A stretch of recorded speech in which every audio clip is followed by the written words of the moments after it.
మన సాంబడన్న కళ్ళు దించుతున్నాడు. ఈ సాంబడన్న కళ్ళు దించడానికి ఈయన కాకుండా ఇంకా ఎవరైనా సరే ఏ పరికరాలు వాడతారు, ఎట్లా పైకి ఎక్కుతారు, వాళ్ళు కళ్ళు తీయడానికి వాడే పరికరాలు ఏవేవో ఇప్పుడు వాళ్ళతో మాట్లాడదాం, తెలుసుకుందానండి. ఇప్పుడు ఇది వచ్చేసి కుండ, కళ్ళు సేకరించడానికి వాడేటటువంటి కుండ. ఇది ఇలా కత్తులు చూసేటట్టున్నాయో ఏముంటదని కళ్ళు కుండ. ఇవి బోయపాటి సినిమాలో కత్తుల కంటే చాలా షార్ప్ గా ఉన్నాయి, స్మూత్ గానే ఉన్నాయి ఇవి కత్తులు. అన్న ఈ కత్తి దేనికి వాడతారు? గీర్చడానికే. దీన్ని ఏ పరికరం, మీ పేరు ఏమని పిలుస్తారు? దీన్ని నయం కత్తి అంటాం, మార్గత్తి అంటాం. నయం కత్తి అంటే నీట్ గా ఫినిషింగ్ తీసుకోవడానికి నయం కత్తి. ఈ కత్తి తాడు చుట్టు పెట్టడానికి మార్గత్తి. ఇట్లా చుట్టు పెట్టడానికి మారు కత్తి. ఇది అంటే కొత్తగా గెలకు మళ్ళీ కొత్తగా తీయడానికి. ఇది ఒక రోజు తీసిన దానికి గెలకు మళ్ళీ మరుసటి రోజు కళ్ళు తీసుకున్న తర్వాత ఆ గెలకు మళ్ళీ కొత్తగా తీయడానికి అనేసి దీన్ని వాడుతారంట. దీంతో చేసిన తర్వాతనే ఈ కత్తితో దాన్ని నీట్ గా ఫినిషింగ్ చేస్తారంట. ఈ దీంతో ఈ కత్తితో కోడి కత్తి కంటే భద్రంగా ఉన్నాయి ఇవి.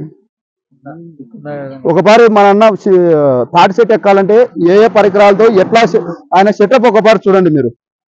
బ్రో ఇటు తిరుగు. రబ్బర్ టైర్ తో చేసిన ఒక మొత్తం ఒక తోలా ఇది. కత్తులు చూడు ఇలా ఎట్టున్నాయో అన్న. ఈ కత్తులు ఇట్లా పెడతారా? ఇట్లా ఎట్లా ఎట్లా పెట్టుకుంటారా? ఊపరి పెట్టి ఉండు. బాబా అన్న గారు కొంచెం ఉండండి, నువ్వు పెట్టుకో.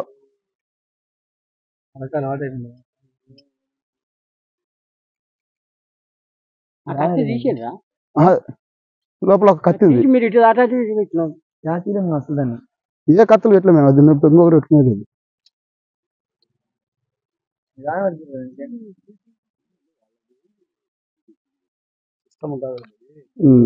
ఓకే అది